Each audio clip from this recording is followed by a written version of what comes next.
মন্তজ ভাই, কি হলো রে? আপনাকে দেখে তো মনে হচ্ছে আপনি নিশ্চয়ই দর্জির দোকানের দিকে যাচ্ছেন। এ মালা তোর দিন দিন মনে হয় যে গ্রেড শর্ট হয়ে যাচ্ছে।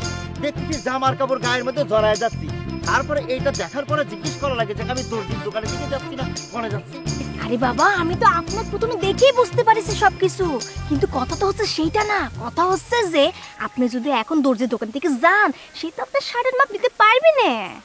কি করছিস তুই? হ্যাঁ, এই শার্টের কাপড় দিয়ে আমার শার্ট বানায় 2 দিনের মধ্যে গায়ে জড়াই লাগবে। আচ্ছা ভালো কথা, এই দর্জির কি হয়েছে রে? মানে হাত প্যারালাইজ হয়ে গেছে, মানে কাজ করতে পারো না এরকম কিছু? আরে বাবা, আপনি যা ভাবতেছেন সেরকম কোনো কিছু নেই, এর থেকে বড় কিছু হয়েছে।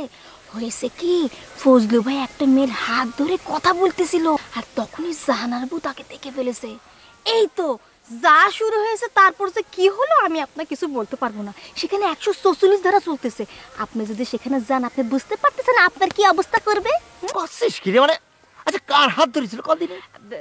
হয়েছে কি শোন, ওর চরিত্র আসলে ভালো হলো না। ওরে কত করে কলাম যে সব ভেজালের মধ্যে যাস নে।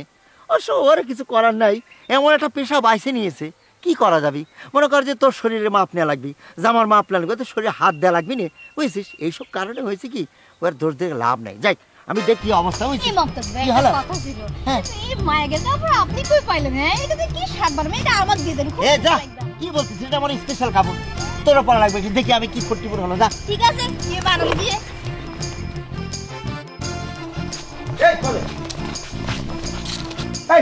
তুমি রোজিনাকে আমার শার্ট পিস কেন বাই করে দিছো?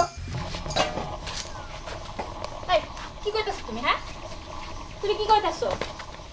আমি শার্ট পিস বাইর করে দিছি মানে কি? মানে কি? হ্যাঁ, কখন আমি শার্ট পিস বাইর করে দিলাম? তোমার জন্য তুমি জিগাইতে পারো না?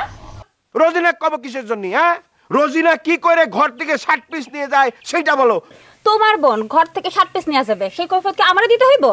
আমার বোন রোজিনা ঘর থেকে এক পিস শার্টের কাপড় নিতেই পারে, কিন্তু ও কেন মমতাজের মতো বাদাইমা সাওয়ালে গিফট করিল? কেন?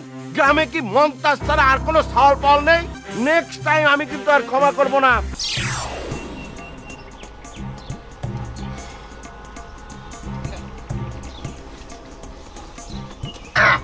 বদলু, তোর শার্টের মাপটা নিয়ে তাড়াতাড়ি বানা দে, খুব আর্জেন্ট।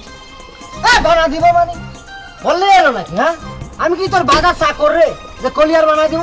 রেখে যা, মন মেজাজ খারাপ আছে, যখন মন ভালো হবে তখন বানা দেবো না শার্ট। কি বন্ধু, আজকে মনে হয় তোমার ডোজটা বেশি পড়েছে। হ্যাঁ মমতাজ, এটা কিসের ডোজের কথা বলতেছিস? এটা কি ওষুধের দোকান নাকি যে কথায় কথা ডোজ হবে? হ্যাঁ, আসলে বন্ধু আমি যে ডোজের কথা বলতেছি সেটা সেই ডোজ না, ওষুধ না।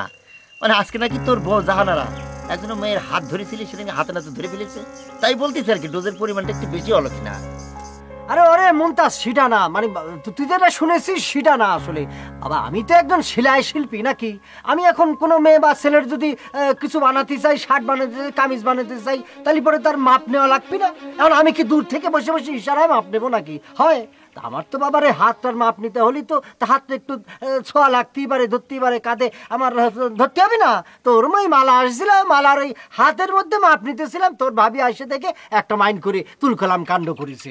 এটা কত দিক কথা হলো এটা, মানে এই আর কি।